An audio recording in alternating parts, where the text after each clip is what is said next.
va tout de suite ouvrir un premier volet qui est consacré à la partie recherche et qui est donc intitulé, vous le voyez derrière moi, comment passer des preuves de concept précliniques à la mise sur le marché d'un médicament. Vont intervenir sur ce sujet. Alors, Anna Buche-Bello, bonjour. Vous êtes chercheuse au centre de recherche Généton. Hélène Puccio, qui est chercheuse à l'Institut de génétique et de biologie moléculaire et cellulaire. Géraldine Honnet, qui est directrice du développement de Généton. Et Jean-Antoine Ribeil, qui est directeur médical de Bluebird Bio. Et c'est Nathalie Cartier, qui est directrice de recherche à l'INSERM, qui va animer cette session. Bienvenue à tous. Et Nathalie, en préambule, je précise que vous avez présidé l'European Society of Gene and Cell Therapy jusqu'en 2016 et que vous participez bien sûr à la promotion et au développement de nouvelles approches de thérapie génique. Voilà, la session est entre vos mains. Bonne session. Je me décale un petit peu pour voir les diapositives. Merci. Merci à tous d'être présents à cette table ronde sur la thérapie génique des maladies rares. Je vais vous faire une petite introduction, si vous voulez bien, pour vous dire un petit peu ce que c'est que la thérapie génique et pour vous montrer surtout la progression incroyable qu'il y a eu depuis, disons, les années 90, les résultats récents qui ont pu être obtenus et qui nous donnent une grande confiance dans l'avenir. Et ça permettra ensuite de faire des très courtes présentations sur plusieurs exemples. Je commencerai de ces exemples, ensuite Anna et Hélène Puccio, et puis ensuite de discuter des aspects plus industriels et des problèmes qui se posent avec Géraldine et Jean-Antoine. Donc je commence par... Alors comment je passe mes diapos, c'est ça? C'est ça? C'est pas ça. C'est ça? C'est celui-là? Le bouton vert, c'est ça. Voilà, donc je précise mes liens d'intérêt. Je suis fondatrice d'une start-up qui s'appelle Brainvectis et dont l'objectif est de développer des programmes cliniques de thérapie génique pour les maladies neurodégénératives. Alors, la thérapie génique, vous savez bien ce que c'est que ça consiste à apporter un gène manquant dans des cellules pour corriger un défaut génétique, mais ça peut être également apporter un gène dit thérapeutique pour améliorer la fonction des cellules. Et si je dis cela, c'est pour bien faire comprendre que la thérapie génique, ce n'est pas seulement pour les maladies génétiques, mais ça peut s'adresser également à des maladies complexes. Et puis, ça peut être aussi éteindre l'expression d'un gène toxique et idéalement, vous en avez entendu parler à travers plusieurs sessions, réparer, c'est-à-dire éditer le génome pour spécifiquement compenser une mutation. J'ai mis cette diapositive pour vous montrer que les maladies rares concernent un nombre relativement important d'essais cliniques aujourd'hui. Cette diapositive est de 2018. 124 essais cliniques concernant les maladies monogéniques. En Europe, ici 361, vous voyez... essais thérapeutiques. Et puis, ici, vous avez la répartition des différentes phases des essais cliniques avec évidemment beaucoup de phase 1 et peu de phase 3 et qui vont vers la commercialisation. Comment est-ce qu'on fait de la thérapie génique? On utilise des véhicules pour apporter des gènes thérapeutiques. Ces véhicules, c'est essentiellement des virus. Vous avez un exemple ici, c'est un petit virus AAV dans lequel on intègre une séquence d'ADN qui va être la séquence thérapeutique. Et donc, finalement, le virus va se comporter comme un cheval de Troie qui va permettre d'aller dans la cellule, apporter le matériel génétique qui va permettre de corriger le déficit génétique. Il y a deux façons de faire de la thérapie génique. C'est la façon in vivo, qui est représentée ici, qui consiste à directement apporter un vecteur de thérapie génique, un petit virus apportant le gène thérapeutique dans le patient. Alors ça peut être par voie veineuse, ça peut être par voie intramusculaire, intrahépatique, intracérébrale. Et puis, ça peut être aussi d'apporter ce virus, ce qu'on appelle ex vivo, c'est-à-dire de prendre les cellules des patients, de les corriger à l'extérieur au laboratoire et ensuite de réinjecter chez les patients les cellules corrigées. C'est particulièrement le cas de ce que l'on fait avec les cellules souches de la moelle osseuse quand on fait des autogreffes de cellules corrigées. On va en parler un petit peu plus longtemps. Alors, j'ai mis cette diapositive qui m'a gentiment été donnée par Jude Samulski aux États-Unis. pour vous montrer un peu ce qui s'est passé au cours de l'évolution de la thérapie génique pendant toutes ces années, depuis les années 1980, qui figure complètement là-haut à gauche, où on a montré qu'on pouvait produire des petits virus, en particulier les virus AAV, ensuite comment on pouvait les modifier, s'en servir comme vecteur de transfert de gènes. Ensuite, il y a eu les rétrovirus, il y a eu les lentivirus qui ont constitué une étape majeure pour pouvoir traiter beaucoup de maladies. Et puis, qu'est-ce qu'on a fait dans tout cela au niveau clinique? Ça, c'était le laboratoire. Comment tout cela a donné des résultats translationnels au niveau clinique dans un certain nombre de maladies.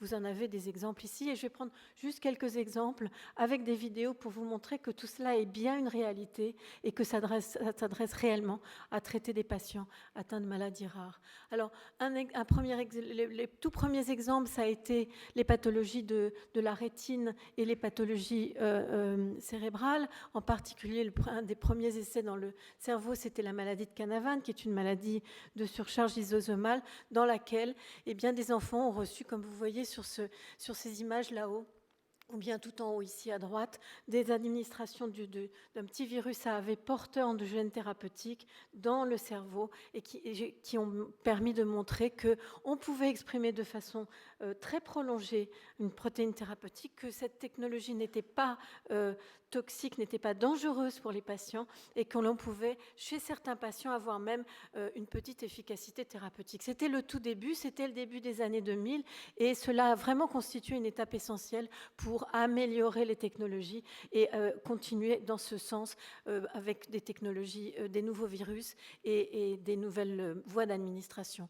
Ensuite, il y a eu bien sûr les pathologies de l'œil avec des résultats exceptionnels concernant des corrections de rétinopathie et de cécité. Avec tout là-haut, vous voyez les modèles chez le chien qui montraient que l'on pouvait restituer la vision chez le chien, mais aussi bien sûr ensuite les essais cliniques chez l'homme avec en bas les résultats montrés chez les premiers patients, montrant une capacité de retrouver la vision avec ici les tests que l'on fait avec l'œil corrigé versus l'œil non corrigé qui montrent que le patient est capable de trouver son chemin dans un labyrinthe et donc d'avoir une certaine récupération de la vision. Et ceci a bien sûr, c'est finalement concrétisé par la mise sur le marché de ce médicament qui est le Luxturna pour les rétinopathies. Donc c'est du concret, ça existe et c'est effectivement un médicament sur le marché pour la thérapie génique. J'ai ici figuré l'hémophilie parce que l'hémophilie, ça a été là encore une étape extrêmement importante. Pourquoi? Parce que tout d'un coup, il fallait pouvoir apporter beaucoup de gènes thérapeutiques. L'hémophilie, il fallait apporter le gène dans le foie pour apporter les facteurs de coagulation. Beaucoup de gènes thérapeutiques, donc beaucoup de virus. Qu'est-ce que ça pouvait donner d'apporter beaucoup de virus chez des patients? Est-ce que c'était dangereux? Est-ce que c'était bien toléré? La réponse est oui, c'est bien toléré. Oui, c'est efficace. Et aujourd'hui, on a un recul de 10 ans chez des patients qui montrent une stabilité de la correction avec une récupération extrêmement importante de la qualité de vie chez les patients. Donc, c'est encore là aussi un succès de la thérapie génique, même si ça pose encore des problèmes et on va probablement y revenir à travers d'autres pathologies. Un autre exemple, ce sont les pathologies musculaires, où là encore on a pu avoir des résultats incroyables. Je vous ai montré ici, dans les diapositives suivantes, la myopathie de Duchenne parce que c'est particulièrement emblématique dans une maladie extrêmement grave et pour laquelle pendant des années on a essayé de trouver une solution thérapeutique complexe. Pourquoi? Parce que le gène est très grand, c'était très compliqué de l'apporter. Pourquoi? Parce qu'il faut cibler une grande quantité de masse musculaire. Comment fait-on pour faire cela? Comment produire suffisamment de virus pour le réaliser? Et donc, il y a là encore eu toutes les étapes qui ont permis, d'abord chez le chien, de montrer qu'on pouvait avoir effectivement, après une injection intramusculaire, une récupération de la force musculaire. Et vous voyez ce chien qui conserve la mobilité jusqu'à 8 ans après le transfert du gène de la mini-dystrophine. On a là aussi fait des progrès énormes en étant capable d'apporter un gène modifié de la dystrophine qui permet d'avoir une efficacité, mais de l'intégrer dans un vecteur viral. Alors tout ça, ça s'est traduit ensuite par des essais chez l'homme.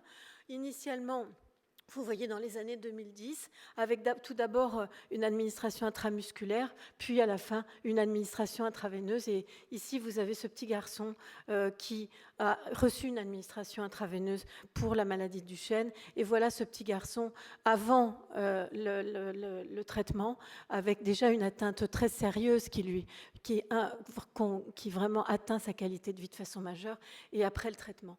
Donc vous voyez réellement des résultats qui sont obtenus chez les patients et qui sont tout à fait spectaculaires. Alors bien sûr, il y a aussi la SMA, la myotrophie spinale, qui est une maladie extrêmement grave où les enfants ne peuvent pas apprendre à s'asseoir, apprendre à marcher et décèdent très tôt dans la vie. Et vous voyez que là encore, on a eu des résultats extrêmement importants. Vous avez vu ce petit garçon qui est capable de marcher et de jouer comme les autres. Et aujourd'hui, c'est un produit qui est commercialisé grâce à cet essai thérapeutique qui a été réalisé et qui est approuvé, c'est le Zolgensma. Voilà. Donc, vous voyez quand même beaucoup d'exemples de produits qui sont effectivement sur le marché aujourd'hui ou qui sont proches de l'être, comme la lantiglobine, comme le facteur de l'hémophilie qui est commercialisé par Spark. Donc, beaucoup d'éléments. Alors, je termine cette petite introduction par vous dire maintenant les problèmes qui se posent et qu'on va pouvoir discuter dans cette table ronde. C'est quoi les problèmes? C'est avant tout la production. Vous avez bien compris que pour beaucoup de maladies aujourd'hui, il allait falloir avoir beaucoup de virus. C'est quelques particules quand on fait une administration intracérébrale ou intrarétinienne. C'est énormément de virus quand il faut injecter par voie veineuse ou intrahépatique. Quelle est l'accessibilité que ça représente pour les patients en termes de technologie qu'il faut utiliser, de coûts et de remboursement, et qu'en est-il des maladies très rares? Alors, un mot sur la production, pour bien fixer les choses dans votre esprit. Pour ce qui était par exemple de l'administration intramusculaire de Duchenne, vous voyez une boîte de culture qui permet de produire le virus. Il faut 2000 boîtes pour faire une production pour traiter un patient. Et si on prend par exemple la dose qui montre un effet thérapeutique dans la myotrophie spinale, 2 puissance 14 particules par kilo pour la myopathie chez des enfants tout petits. Dans la myopathie de Duchenne où les sujets traités sont plus gros, on pourrait arriver à 1 puissance 16. Donc pour une phase 1, voilà le type de doses qui sont nécessaires. 9 puissance 16, c'est absolument énorme. Si on voulait traiter les patients atteints de cette pathologie dans le monde, il faudrait produire 10 puissance 20 particules de vecteur. C'est très compliqué à imaginer, même simplement à le figurer dans notre esprit. Donc pour ça, il faut changer nos techniques de production et c'est ce qui est en train d'être fait. Et ce qui est en train d'être fait, c'est de pouvoir produire des titres qui sont bien plus élevés que ce que l'on obtenait avant. Vous voyez ici 10 puissance 17. Et ça, ce sont des techniques de production qui permettent d'être réalisées en quelques jours et non plus en 18 mois, comme c'était au début le cas pour produire ce qu'il fallait pour traiter un patient Duchenne intramusculaire. Donc, beaucoup de progrès. Et qui dit ces progrès, qui dit aussi changement d'échelle, va dire aussi diminution des coûts, en théorie ou moins. Technologie, bien sûr, c'est compliqué d'aller injecter dans le cerveau ou dans la rétine, plus facile d'injecter par voie veineuse, et beaucoup d'équipes travaillent sur le fait d'améliorer ces pratiques. Enfin, je termine par quelques considérations sur les maladies ultra rares.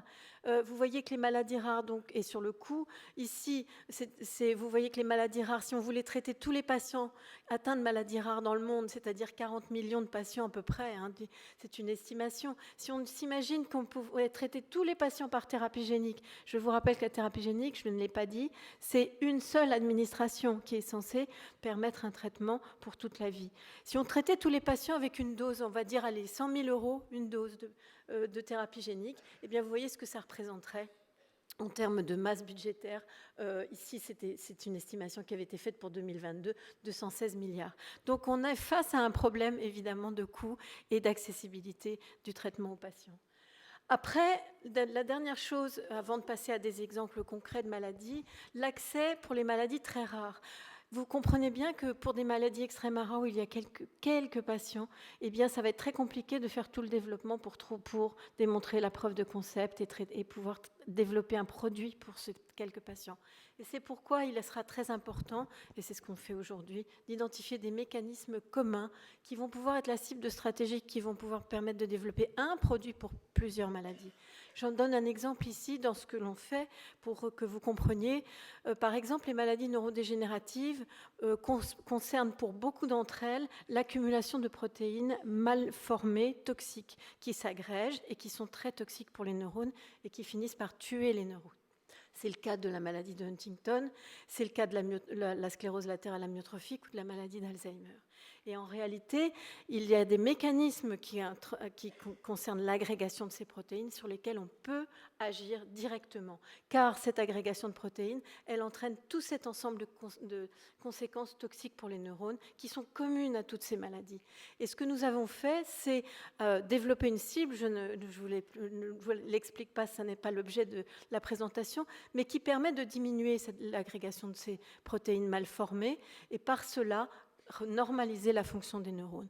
Et donc nous avons montré ça pour la maladie de Huntington et nous allons faire un essai clinique dans la maladie de Huntington.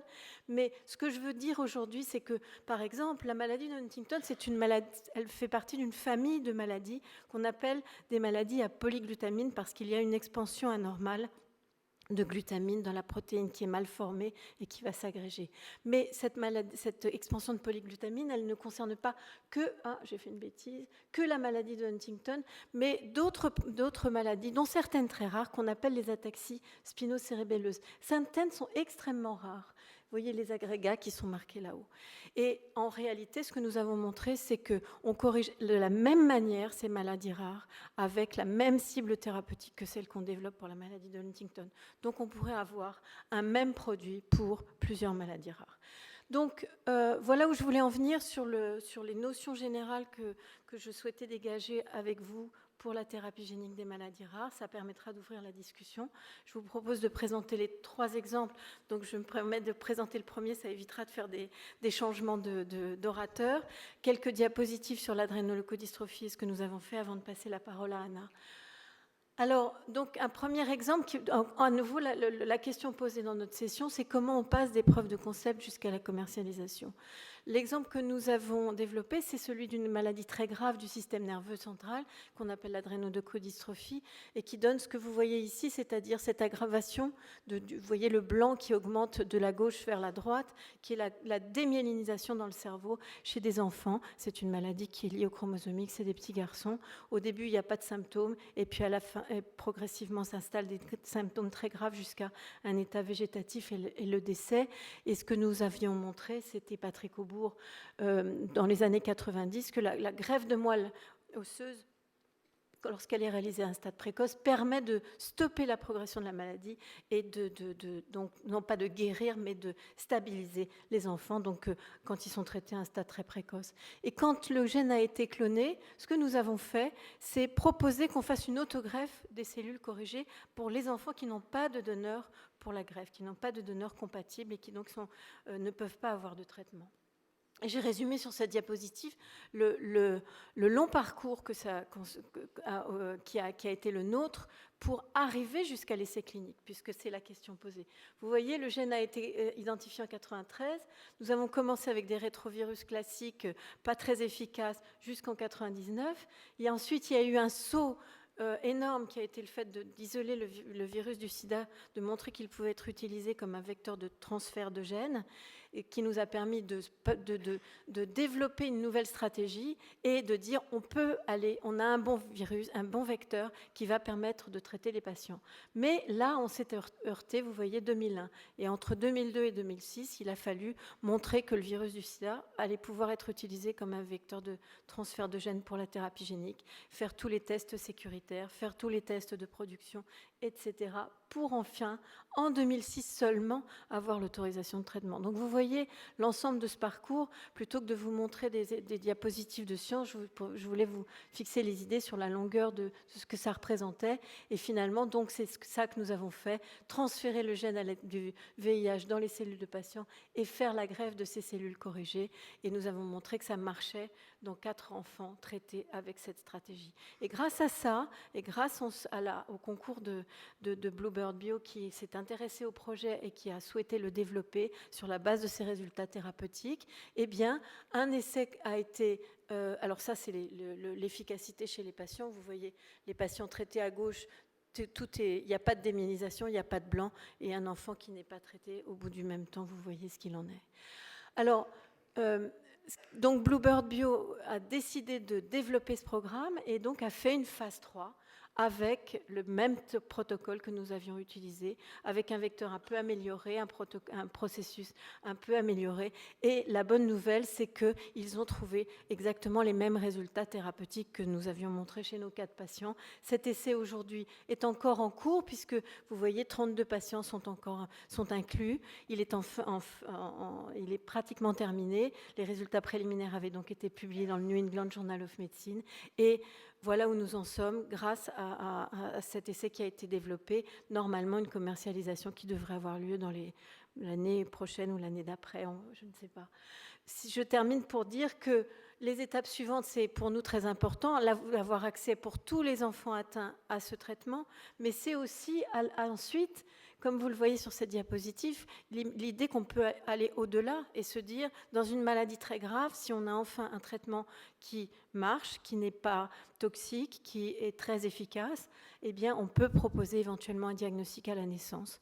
Et nous, pour cette maladie-là, on peut le faire en dosant dans le sang des acides gras qui s'y accumulent. Donc c'est vraiment une démarche qui n'est pas terminée et qui va nous amener, j'espère, à d'autres progrès thérapeutiques. Je m'arrête là pour cet exemple et je laisse la parole à Anna.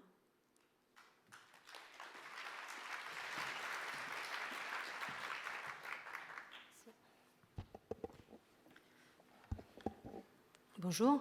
Donc, avant tout, je souhaitais donc remercier Nathalie Cartier et Jean-Louis Mandel de m'avoir conviée à cette table ronde et de pouvoir vous présenter donc les résultats de recherche que nous avons obtenus sur la myopathie myotubulaire.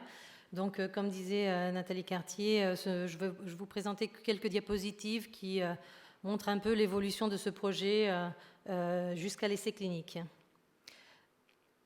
Donc, la myopathie myotubulaire est une maladie très rare, qui touche environ 1 sur 50 000 garçons nouveau-nés. Elle se manifeste par une hypotonie et faiblesse musculaire généralisée, qui se manifeste donc avec une insuffisance respiratoire très sévère. La plupart de ces patients sont trachéostomisés.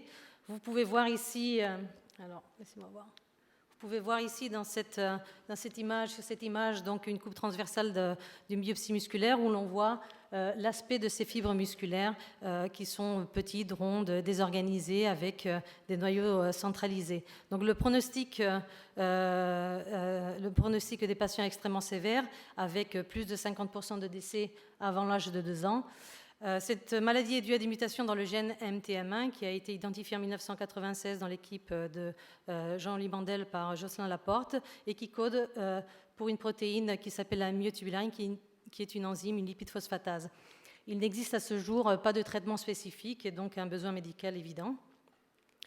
Donc, au sein de mon laboratoire, nous avons développé une approche de thérapie génique. D'abord, ce projet a été initié à l'IJUMC quand j'étais là-bas. Il faut dire que ce projet a commencé en 2004 avec des études chez la souris par voie intramusculaire. Et puis après, j'ai rejoint donc Généton en 2009 pour poursuivre ce projet et le mener jusqu'à la clinique. Vous voyez ici que nous avons produit des vecteurs recombinant dérivés des virus adéno-associés de sérotype 8, vecteur AV8, qui contiennent la séquence codante du gène MTM1 sous un promoteur muscle spécifique, le promoteur de la desmine. Et nous avons donc mené des études de preuve de concept thérapeutique chez des modèles animaux, notamment chez des souris mutantes qui ont une espérance de vie de 1 à 2 mois et des chiens naturellement atteints par la myopathie myotubulaire qui ont une espérance de vie d'environ 4 mois. Donc cette diapositive résume à peu près 7 années de travaux de recherche. Je vais exposer juste quelques résultats, donc les principaux. Vous avez ici donc des résultats des travaux qui ont été menés chez la souris mutante atteinte de myopathie multibulaire. Nous avons injecté donc des vecteurs AAV8 codant pour la myotubulaire murine par voie intraveineuse. Vous avez ici la dose qui a été injectée, donc une grande quantité de vecteurs, de 10-14 génomes viraux par kilogramme. Donc, il a été montré que l'administration de ces vecteurs prolongeait la vie des animaux, corrigeait l'histologie du muscle. Vous avez ici l'histologie, donc l'aspect des fibres musculaires de souris mutantes non traitées comparé à celles de souris traitées 6 mois post-injection. Et vous avez ici donc l'aspect, si ça marche, voilà, l'aspect d'une souris mutante traitée avec un vecteur, donc avec ce vecteur AV8, 6 mois après l'injection, comparé à celle d'une souris contrôle. Vous voyez qu'en fait, on n'arrive pas à les différencier. On voit bien qu'il y a une normalisation de la force musculaire généralisée chez ces souris et que cet effet dure longtemps. Donc, suite à ces résultats très prometteurs chez la souris, nous avons nous avons établi une collaboration avec l'équipe du professeur Childers aux États-Unis afin de voir si cette approche thérapeutique était extrapolable à un animal de plus grande taille et comparable à celle des enfants. Et pour cela, donc je vous montre ici juste quelques résultats, mais donc nous avons administré par voie intraveineuse 3 doses de vecteurs, donc AAV8 codant pour la séquence canine du gène MTM1. Et vous allez voir ici donc les résultats. Donc d'abord un chien XLMTM malade, non traité. Vous voyez bien cette faiblesse musculaire généralisée. Ces chiens, évidemment, ne peuvent pas tenir très longtemps, ne bougent pas beaucoup et malheureusement meurent vers l'âge de 4 mois. Nous avons pu observer que l'administration de ce vecteur entraîne, comme vous voyez ici, donc une normalisation, donc une amélioration de la force musculaire, de la vitalité de ces animaux. Nous avons des animaux qui ont maintenant plus de 7 ans après traitement et qui se portent bien.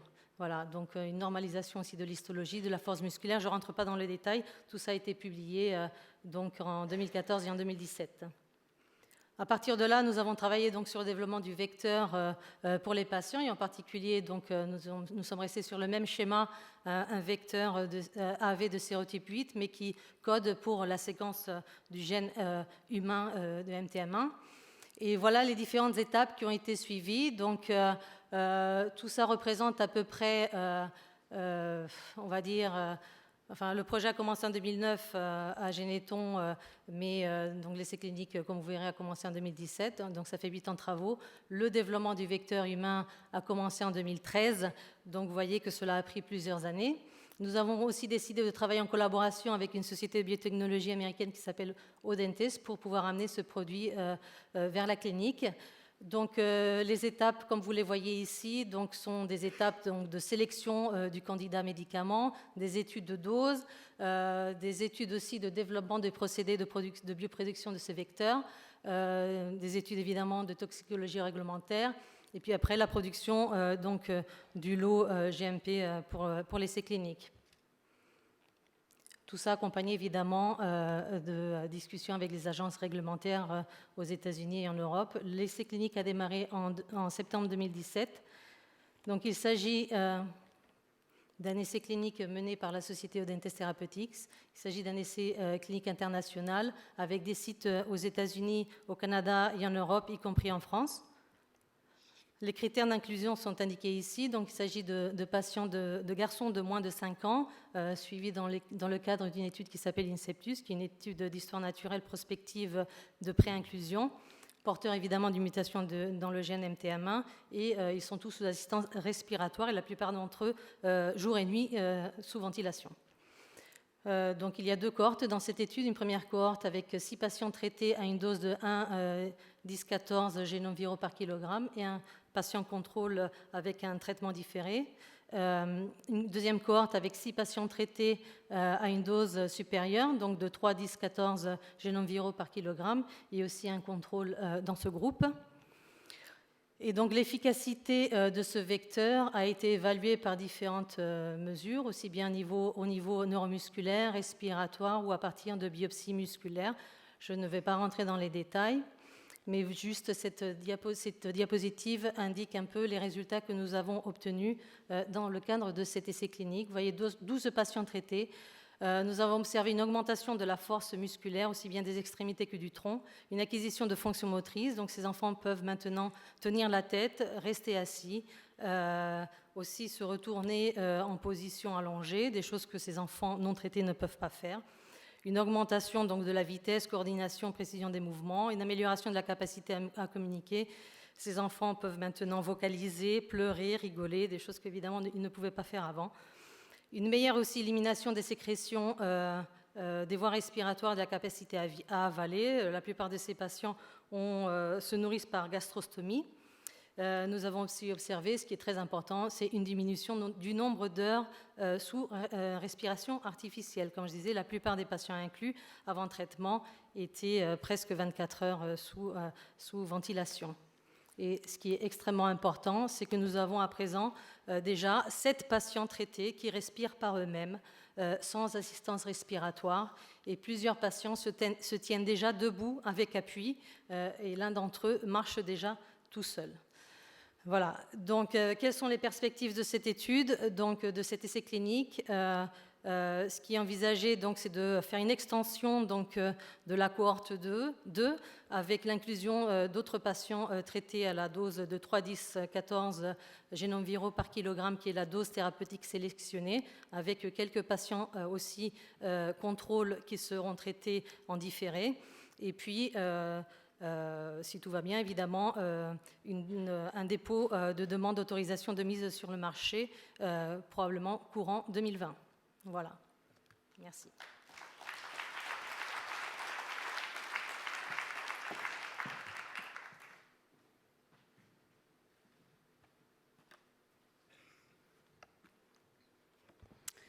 Bonjour, donc moi je vais passer au troisième exemple, qui est un exemple qui n'est pas tout à fait aussi loin que les 2 premiers. On verra peut-être pourquoi, alors parce qu'il a commencé déjà un peu plus tard. Donc je vais vous montrer les approches de thérapie génique que nous avons pour l'ataxie de Friedreich.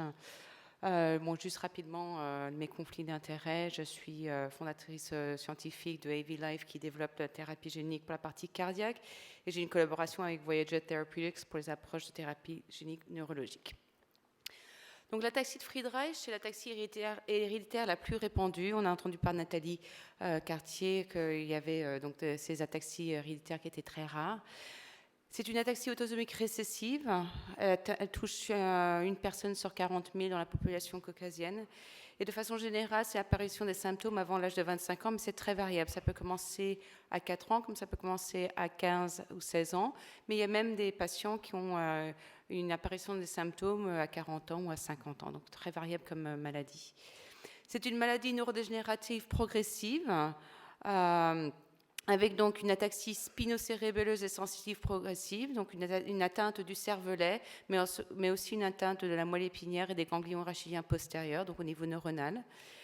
Mais au-delà de cet aspect neuronal, il y a aussi une atteinte une cardiomyopathie hypertrophique, qui est en fait la cause de décès prématuré, c'est 60% des patients, et une sensibilité au diabète et une intolérance au glucose.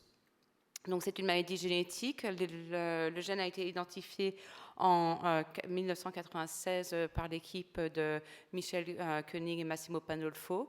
Le gène code pour une protéine qu'on appelle la frataxine.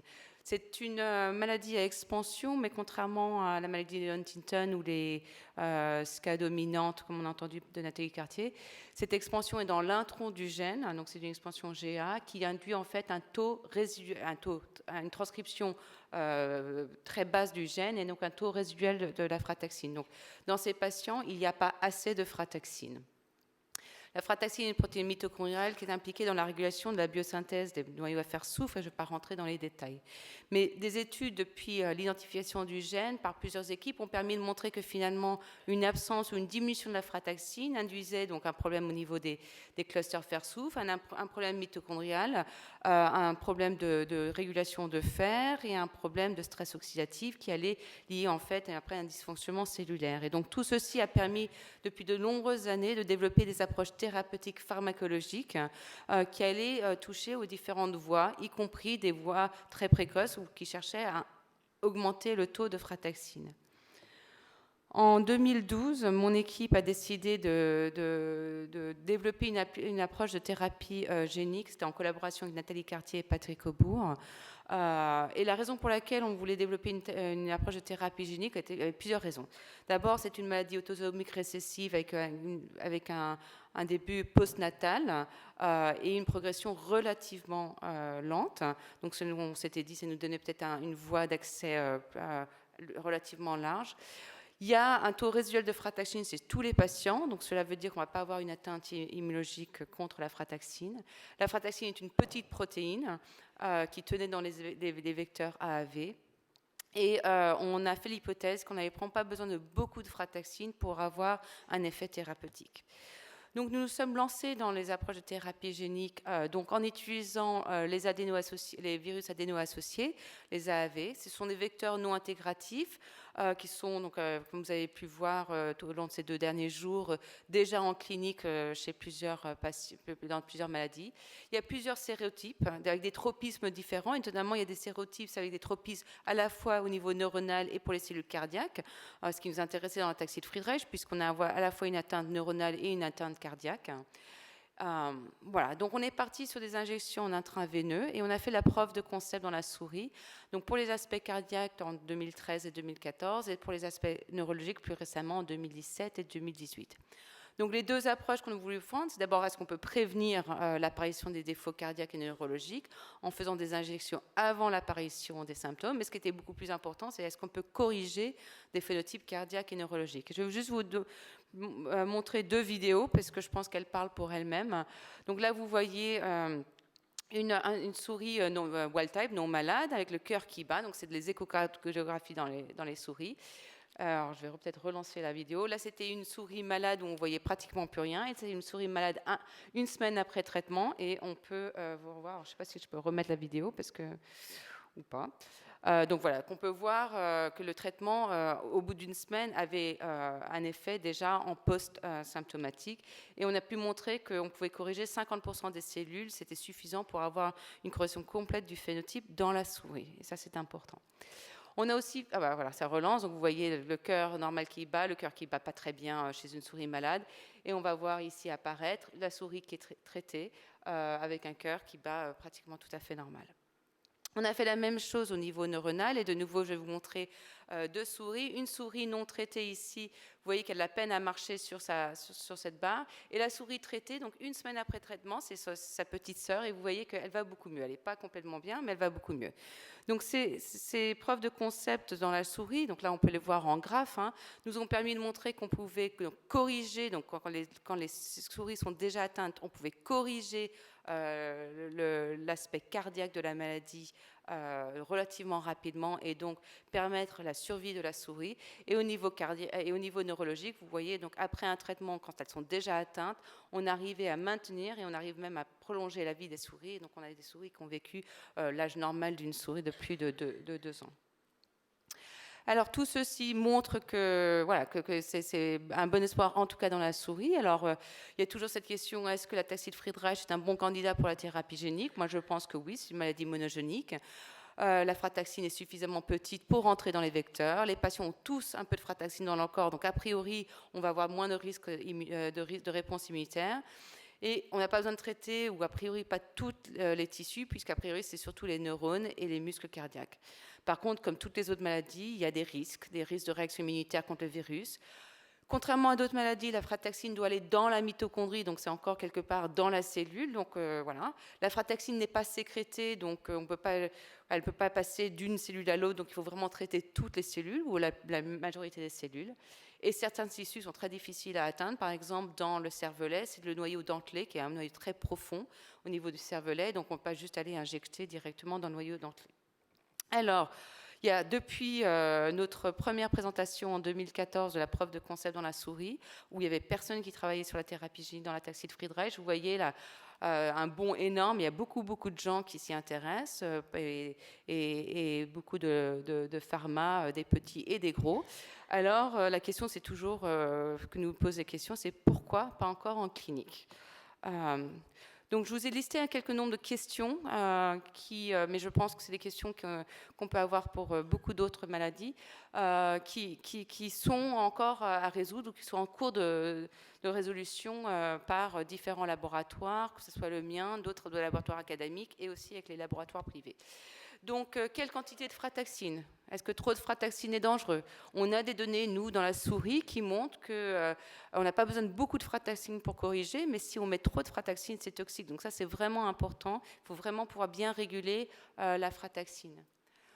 Peut-on l'administrer à tous les tissus nécessaires? Donc, il y a plusieurs vecteurs. Je vous ai mis des petits noms, AAV9, AAVRH10, le PHPB et autres.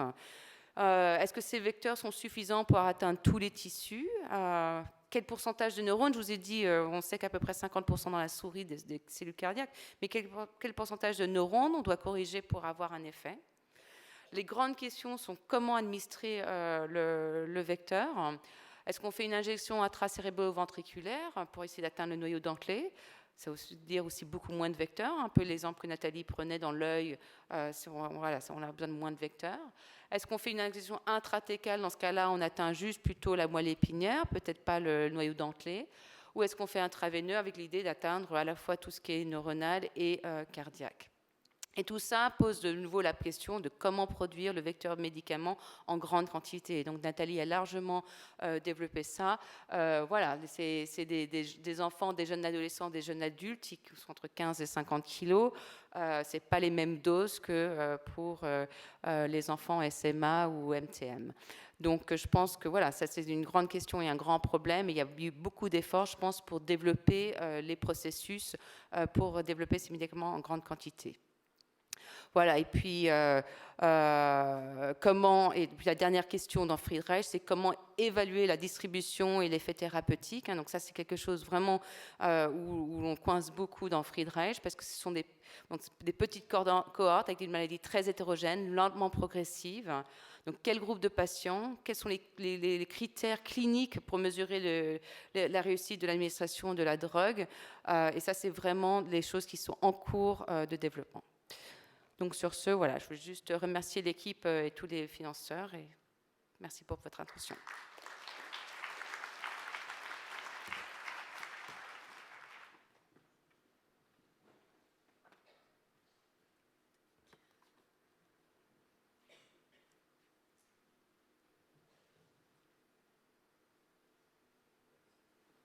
Merci. Donc moi, je vais parler d'un autre exemple, d'une autre pathologie qui est la maladie de Crigler-Najjar. Et cette fois-ci, on va passer un peu plus de temps sur le développement à partir du stade clinique jusqu'à la commercialisation. Donc tout d'abord, quelques mots sur la maladie de Crigler-Najjar. Donc c'est une maladie rare, mais une maladie ultra rare. Donc c'est une naissance sur 1 million, ce qui représente à peu près 500 patients en Europe, ce qui est très peu donc, pour faire un développement et pour mettre un médicament sur le marché. C'est une maladie qui est autosomique récessive, qui est caractérisée par une mutation qui est dans le gène d'une enzyme hépatique qui fait que les enfants qui sont atteints ont une accumulation de la bilirubine. La bilirubine, c'est un pigment qui doit être dégradé par cette enzyme, et comme l'enzyme est inexistante, il s'accumule, et l'accumulation de ce pigment provoque anictères, sont des enfants qui sont jaunes dès la naissance, qu'on va mettre sous lampe dès la naissance, et puis quand on va les ressortir des lampes, parce qu'on va penser d'abord à un ictère du nourrisson banal, eh bien, quelques heures après la sortie des lampes, l'enfant va être à nouveau jaune. Et donc, au bout de 8 jours, on va se poser la question de la maladie de Crigler-Najjar. Et le dépistage se fait donc dans les premiers jours de vie. On va faire un prélèvement sanguin et le test génétique.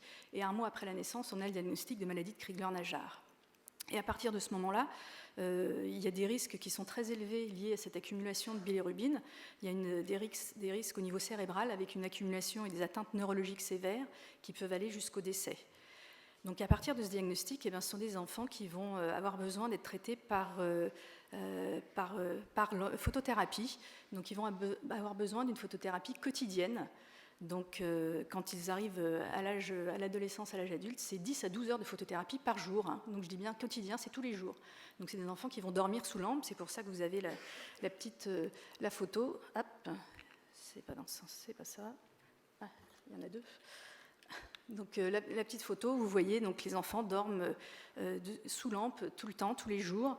Donc vous imaginez l'impact sur la qualité de vie pour des enfants qui arrivent à l'adolescence. On ne peut pas partager une chambre avec un frère ou une sœur parce qu'on doit dormir sous lampe, en slip, en caleçon, donc il faut augmenter la température de la chambre.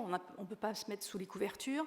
On a besoin d'une protection sur les yeux, parce qu'il y a une toxicité sur les yeux. Et puis à l'adolescence, aller dormir chez les copains, c'est juste pas possible, parce qu'il faut se promener avec ses lampes et être sous photothérapie tous les jours.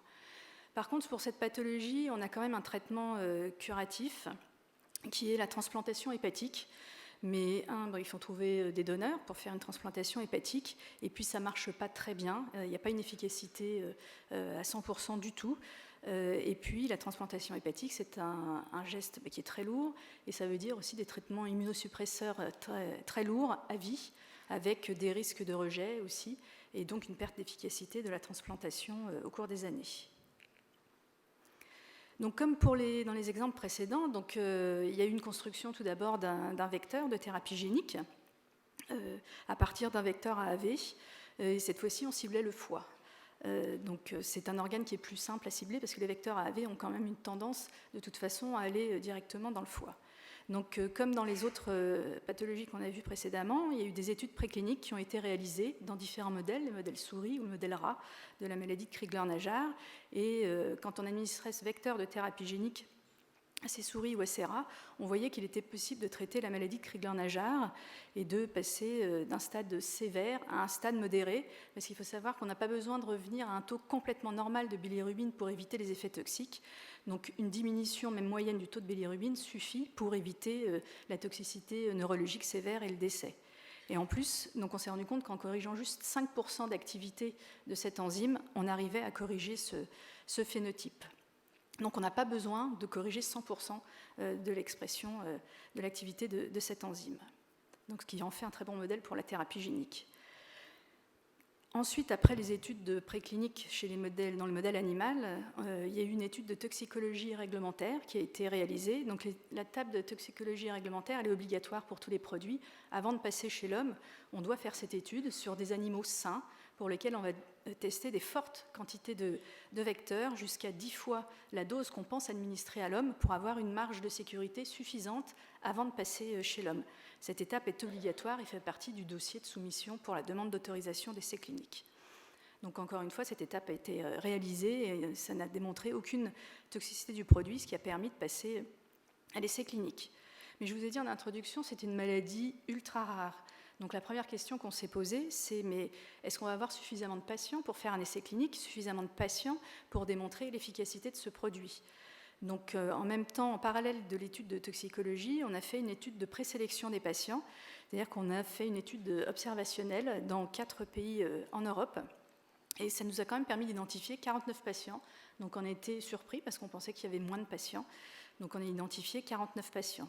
Tous ne seront pas éligibles à la thérapie génique, parce qu'il y a différents critères de gravité, et puis il y a aussi le fait qu'il ne faut pas être séropositif pour le vecteur AAV que l'on va administrer.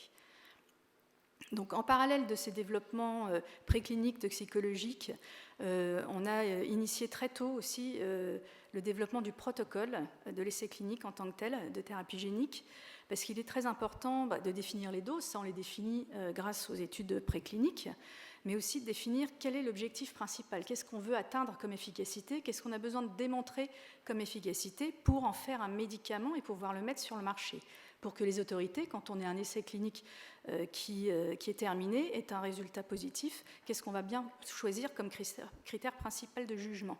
Et ça, dans la maladie de Crigler-Najjar, c'était plus simple de démontrer l'efficacité du traitement parce que c'est en mesurant le taux de bilirubine dans le sang, c'est juste une prise de sang, on fait un dosage de ce biomarqueur, on montre déjà l'effet du vecteur. Après, il faut qu'on ait un critère de jugement pertinent cliniquement. Est-ce que quand on diminue ce taux de bilirubine, quel est l'impact clinique pour le patient ? Donc, est-ce qu'on peut arrêter ou pas la photothérapie ? C'est ça l'impact réel positif ou pas du traitement.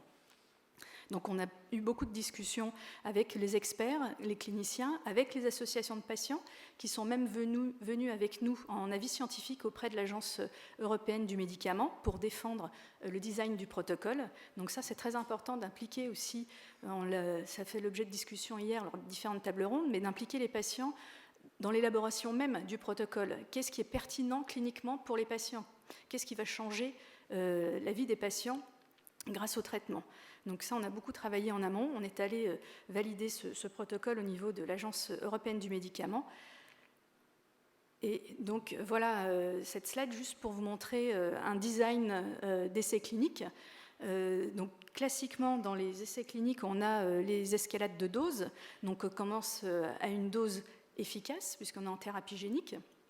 Mais on a quand même une deuxième cohorte qui suit avec une dose un peu plus supérieure.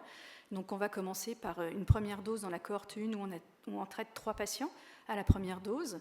S'il y a un comité indépendant de revue de données qui se réunit à la fin du traitement des 3 premiers patients, ça ne marche pas très bien ça.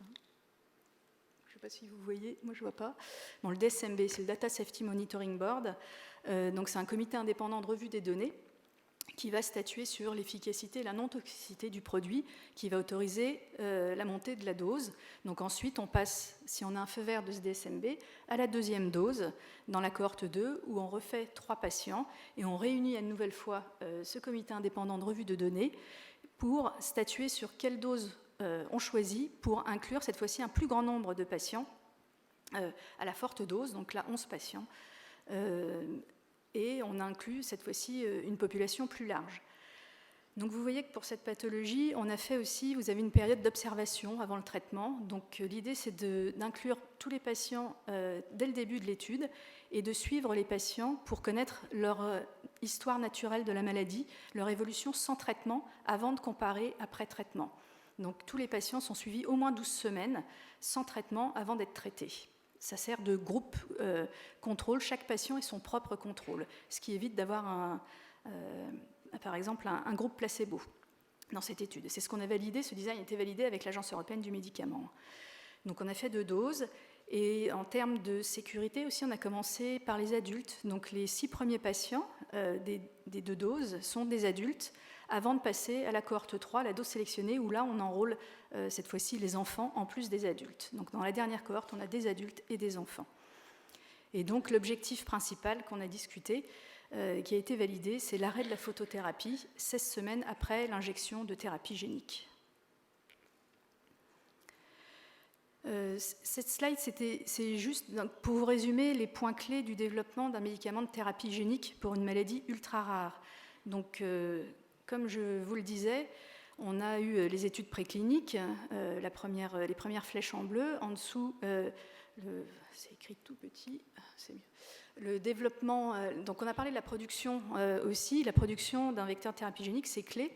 Et là, pour les essais cliniques de phase 1, vous voyez qu'on a commencé très en amont le développement du produit, dès le début des études précliniques, pour être prêt, ne pas avoir de retard pour commencer l'essai clinique, pour avoir un procédé et un produit qui est fait selon les bonnes pratiques de fabrication.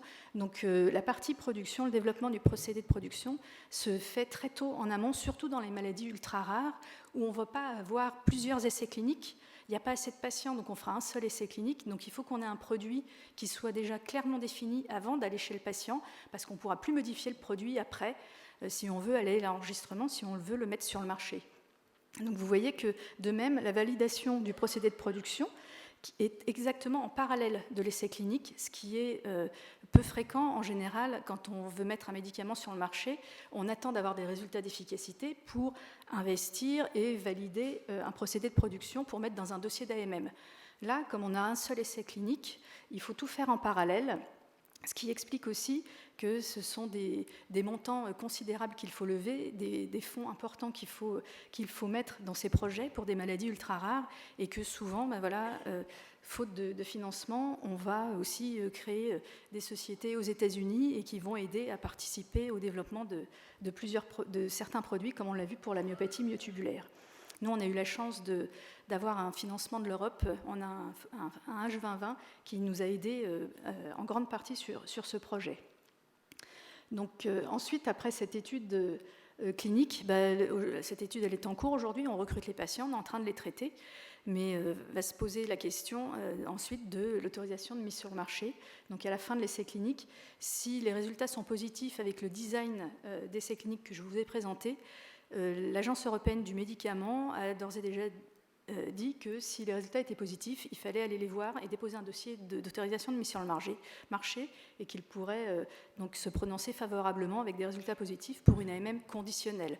Donc on est dans des maladies rares, donc on a rarement des AMM qu'on appelle pleines et entières, mais on a des AMM sous condition, c'est-à-dire qu'il faudra continuer à suivre les patients aussi, et puis à continuer à collecter les données pour constituer un dossier d'efficacité à long terme. Mais donc l'AMM est envisageable après un seul essai clinique pour aller à l'enregistrement dans certaines conditions, des maladies sévères et ultra rares. Donc ce qui est important à retenir, je pense, dans toutes les présentations qu'on vous a fait, c'est quand on arrive au stade clinique et si on veut aller sur le marché, l'étape importante, c'est le design des essais cliniques, c'est le type de population qu'on veut traiter, c'est quel objectif, on va bien avec l'ataxie de Friedreich, qu'est-ce qu'on choisit comme endpoint clinique, comme objectif principal, parce qu'il faut absolument qu'on puisse démontrer l'efficacité du traitement.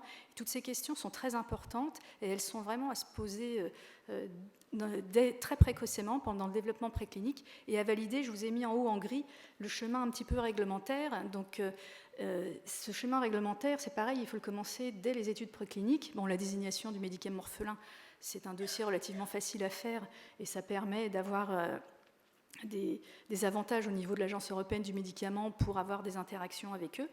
Donc c'est important à faire, mais c'est surtout les avis scientifiques avec les agences. Il faut vraiment y aller précocement avant de démarrer les essais cliniques pour être sûr que la stratégie clinique va dans le bon sens et pas se retrouver avec un essai clinique qui soit négatif ou qui soit retoqué par les autorités réglementaires quand on en est au stade du dossier d'autorisation de mise sur le marché. Et puis je vous l'ai déjà dit, ce qui est important, c'est la partie production qui se fait en parallèle de toutes ces étapes, et notamment la validation du procédé qu'on doit anticiper et même commencer pendant le démarrage des études cliniques. Et donc l'importance d'un accompagnement réglementaire pour que tout le travail qu'on fait soit reconnu quand on arrive à l'AMM, et donc on valide à toutes les étapes le plan de développement préclinique, le plan de toxicologie et le plan clinique. Et ça, il faut avoir des go des agences, de l'agence européenne à chaque étape pour être sûr que quand on va soumettre le dossier d'AMM, eh ben, on puisse obtenir l'autorisation de mise sur le marché. Et après, la notion de prix et remboursement, ça c'est encore une autre paire de manches, mais je crois que c'est pas le... J'ai dû dépasser un peu mon temps, donc je vais m'arrêter là.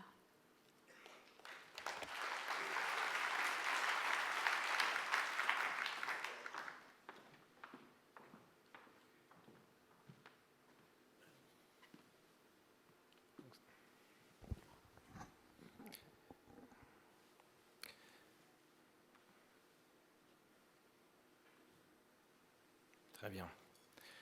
Donc, bonjour. Mon conflit d'intérêt est évident. Je travaille pour Bluebird Bio.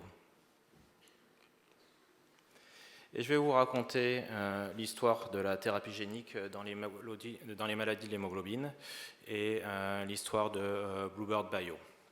Donc, Bluebird Bio est une biotech qui a des fondations françaises et américaines et qui a été fondée initialement pour le traitement par thérapie génique des maladies de l'hémoglobine.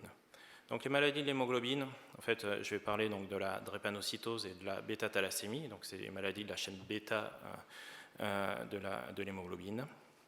Et en fait, donc, ce sont des maladies qui sont des maladies rares mais fréquentes à la fois. Rares, c'est 20 000 patients en France, mais quand même 300 à 400 nouveaux-nés en France chaque année. Mais fréquentes, car la prévalence de la drépanocytose, c'est 5 millions de patients dans le monde et 300 000 nouveaux-nés par an avec la drépanocytose. Donc, qu'est-ce qu'entraîne la drépanocytose et la thalassémie? Donc, ce sont des anémies chroniques liées à une déficience de production ou de structure de l'hémoglobine et qui entraînent des complications qui peuvent être à la fois aiguës, brutales et entraînant le pronostic vital, ou des complications chroniques qui nécessitent une prise en charge multidisciplinaire. Il y a donc atteinte du pronostic vital. L'âge moyen du décès de la drépanocytose en ce moment en Europe et aux États-Unis est de 40 ans. Donc il y a une vraie perte de chance. Donc cette histoire, comment est-ce qu'elle a commencé? En fait, c'est une vraie collaboration internationale. Donc, elle a commencé par chercheur allemand qui a fait ses études à Londres et qui est parti ensuite aux États-Unis, donc à Cambridge, au MIT, et qui a décrit la particularité biochimique responsable de la drépanocytose. Et là, ensuite, Yves Bezard, jeune chercheur, futur responsable de la biochimie à Saint-Louis, plein d'enthousiasme, qui est un peu notre père à tous dans les maladies de l'hémoglobine en France. Donc, Yves Bezard a fait son postdoc chez Vernon Ingram et a décrit ensuite, à partir de ses travaux, les modèles de souris atteints d'hémoglobinopathie. Donc, c'était un des premiers modèles de souris pour ce type de maladie. Ensuite, Philippe Le Boulch, futur fondateur scientifique de Bluebird Bio, et expert en biologie moléculaire, a mis en place, a designé le vecteur l'antiglobine. Donc l'antiglobine porte bien son nom car c'est une partie l'antivirus qui est globalement l'enveloppe qui va transporter le gène de globine fonctionnelle ou normale à l'intérieur des cellules pour pouvoir ensuite produire de l'hémoglobine normale. Donc Philippe Le Boulch, dans les années 2000, a fait la preuve de concept et a permis chez les souris drépanocytaires et thalassémiques, en permettant la guérison de ces souris drépanocytaires et thalassémiques. Donc sur ces résultats positifs, un premier essai a été mis en place avec un premier patient traité à Saint-Louis dans l'équipe du professeur Gluckman. Et à la suite de ces premiers résultats positifs, Bluebird Bio a été fondé, s'est impliqué dans le développement de ce traitement. Et il y a eu une amélioration du processus qui a été mené par Olivier Nègre et son équipe, à la fois dans Bluebird Bio France et ensuite Bluebird Bio US à Cambridge. Puis, avec ce nouveau process, avec le vecteur l'antiviral, l'antiglobine qui maintenant s'appelle BB305, une première étude monocentrique a été menée à Necker, avec le investigateur principal, professeur Cavazzana. Moi, j'ai eu la chance de faire partie de cette histoire parce que j'étais le médecin responsable de la coordination de cet essai. Et ensuite, sur les bases du design de ce premier essai, les essais multicentriques ont été menés aux États-Unis et sur d'autres endroits dans le monde. Et grâce aux résultats qu'on a obtenus dans la thalassémie, on a pu obtenir récemment l'autorisation conditionnelle de l'Agence européenne du médicament.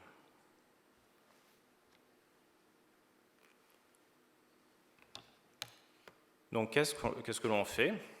Donc, ça a déjà été évoqué pour les autres sujets, sauf que nous, on travaille avec un vecteur l'antiviral. C'est un traitement ex vivo, donc avec une seule injection pour un traitement qui aurait un bénéfice à long terme. Tel est l'objectif.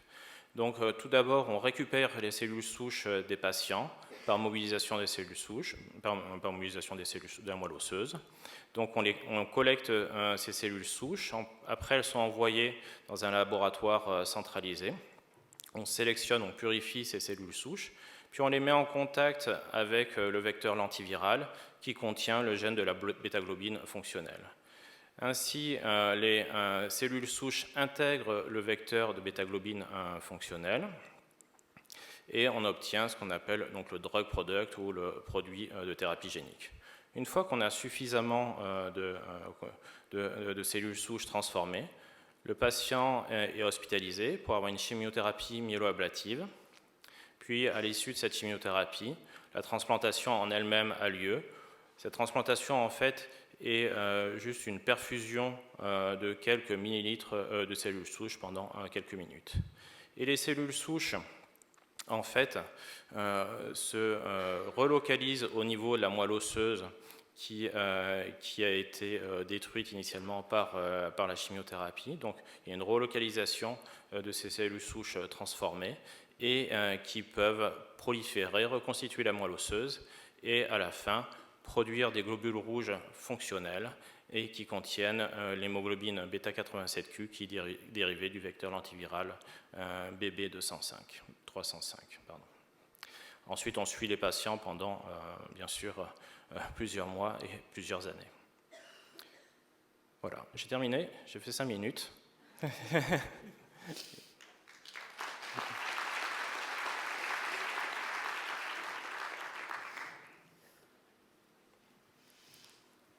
a le temps de prendre quand même une ou deux questions, parce qu'on peut imaginer que ces Vous m'entendez? présentations... Oui. Je pense qu'on a le temps quand même pour quelques questions. Oui, oui, absolument. Est-ce que vous avez des questions dans la salle, ou est-ce que vous voulez que je résume un peu et que je pose des questions, des points particuliers s'il n'y a pas de questions? Je ne vois pas de main se lever. Non? J'attaque. Allez-y, Nathalie, alors oui. Alors j'attaque. Je pense qu'on a soulevé beaucoup de points, vous l'avez vu, très importants, sur à la fois la partie clinique, comment est-ce qu'on s'y prend pour designer pour un essai clinique dans les maladies rares, en thérapie génique, donc peu de patients sur des courtes périodes, avec un traitement très lourd à mettre en place, comme vous l'avez compris, pour que ce soit efficace et qu'on puisse ensuite passer à des phases supérieures, aux phases 3, et donc ce qu'on espère à la commercialisation. Vous avez vu que c'est compliqué. Le deuxième aspect, c'est bien sûr la production. Et donc la production, ça pose des problèmes à nouveau très, très importants. Et je pense qu'on peut revenir tout de suite au problème de la production des cellules, parce qu'on a beaucoup parlé des AAV à travers les différents projets qu'on a présentés avant Jean-Antoine, mais l'aspect production de cellules modifiées est vraiment un aspect très particulier. C'est pas une petite molécule, c'est même pas un petit vecteur, c'est un produit par patient. Donc comment est-ce qu'on envisage ça au plan industriel? Ça marche. Ça nécessite une organisation intense. Car il faut arriver vraiment à aligner les étoiles. Il faut arriver à mobiliser les patients, ce qui, en termes de cellules souches, et récupérer suffisamment de cellules souches, sachant que globalement, chaque pathologie a un profil de mobilisation et de recueil de cellules particulier, et ça nécessite une expertise intense. Pour Bluebird Bio, pour vous faire une idée, on a une équipe d'infirmières d'aphérèse, donc pour récupérer les cellules, qui se déplacent pour chaque prélèvement. Donc c'est pour vraiment s'assurer et aider, donner les trucs, les conseils pour chaque équipe. Et même les équipes expérimentales, on se déplace à chaque fois, donc c'est intense. Après, il faut que dans le même temps, l'usine de production, maintenant on a des usines de production, soit prête à recevoir et à traiter les cellules. Donc et une fois, il n'y a pas que le traitement des cellules, parce qu'après il faut purifier les cellules, ce qui est déjà un écueil, après traiter les cellules, et après s'assurer que les cellules ont tous les critères de qualité. C'est une organisation intense. Nathalie, on a une question de Daniel Sherman, peut-être, et puis après on va passer à la session suivante. Oui, merci. C'était une question un peu technique, mais ça concernait la bêta-thalassémie.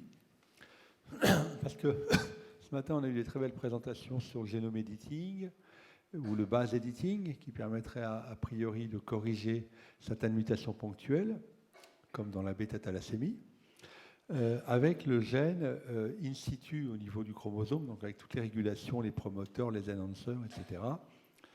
En place, dans votre approche, il y a une intégration random, au hasard, du transgène. Donc comment est-ce que vous constatez donc une expression suffisante? Est-ce qu'il y a des problèmes de régulation?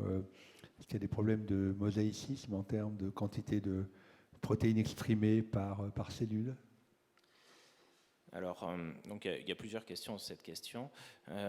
Donc l'approche de CRISPR Therapeutics ou autre est en effet séduisante, mais un peu différente de ce que l'on fait. En effet, nous, c'est une insertion random avec une production dans les globules rouges.